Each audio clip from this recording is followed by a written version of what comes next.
शहर से थोड़ा बाहर पहाड़ी के नीचे एक पुराना सा हॉस्टल था। नाम था सरस्वती बॉयज हॉस्टल।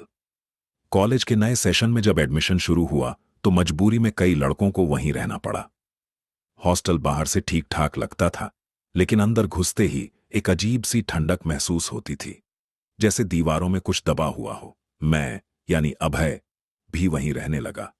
पहले दिन ही वार्डन ने साफ शब्दों में कहा, कमरा नंबर 27 से दूर रहना, वहां कोई नहीं रहता। मैंने सोचा, पुरानी बिल्डिंग है, शायद कमरा खराब होगा। लेकिन रात को जब पूरे हॉस्टल में सन्नाटा फैल जाता, तब तीसरी मंजिल से घसीटने की आवाज आती। कई बार लगता जैसे कोई रो रहा हो। पहली रात मेरी पहली रात थी। करीब 2:13 बजे अचानक मेरी नींद खुली। पूरा हॉस्टल शांत था, लेकिन ऊपर से टक टक टक जैसे कोई नंगे पैर चल रहा हो। मेरे रूममेट रोहित ने करवट बदली और बुदबुदाया, फिर शुरू हो गया। मैंने पूछा, क्या? उसने आंख खोले बिना कहा, कमरा 27। मेरे शरीर में सिहरन दौड़ गई। कमरा नंबर 27। अगले दिन कैंटीन में पता चला, तीसरी मंजिल पर कमरा 27 हमेशा बंद रहता है। एक सीनियर ने धीरे से बताया, 5 साल पहले एक लड़का था, नितिन, उसी कमरे में रहता था। नितिन बहुत शांत था, किसी से ज्यादा बात नहीं करता। एक रात हॉस्टल में बिजली चली गई। सुबह जब लाइट आई तो नितिन अपने ही कमरे में लटका मिला। लेकिन बात यहीं खत्म नहीं हुई। असली डर मरने से पहले नितिन ने हॉस्टल रजिस्टर में कुछ लिखा था, अगर मैं मर जाऊं तो समझ लेना मैं अकेला नहीं हूं।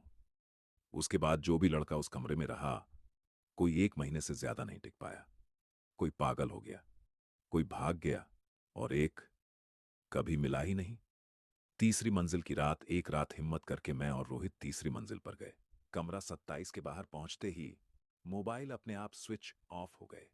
दरवाजा बंद था, लेकिन अंदर से आवाज आई, अभय, मेरे नाम से। मेरे हाथ कांपने लगे।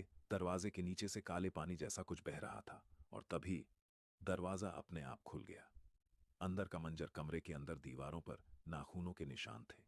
छत से एक फटा हुआ पंखा लटक रहा था। अचानक आईने में मुझे 3 परछाइयां दिखीं। एक मेरी, एक रोहित की, और तीसरी किसी की नहीं। आईने से आवाज आई, ये कमरा खाली नहीं है। सच का खुलासा। हम भागे और सीधे वार्डन के पास पहुंचे। वार्डन रो पड़ा। उसने बताया, नितिन ने आत्महत्या नहीं की थी, उसे मजबूर किया गया था। उस कमरे में पहले एक छात्र ने काला तंत्र किया था, लेकिन तंत्र अधूरा रह गया। अब जो भी वहां जाता वो अगला बलि बनता। अंतिम रात, उसी रात पूरा हॉस्टल जाग रहा था। कमरा 27 से जोर जोर से चीखें आने लगी। दीवारें कांप रही थीं। और फिर सन्नाटा। सुबह जब हम ऊपर गए, कमरा 27 खुला था। अंदर कोई नहीं था, बस फर्श पर खून से लिखा था, अभी खत्म नहीं हुआ। आज भी आज भी वो हॉस्टल खड़ा है।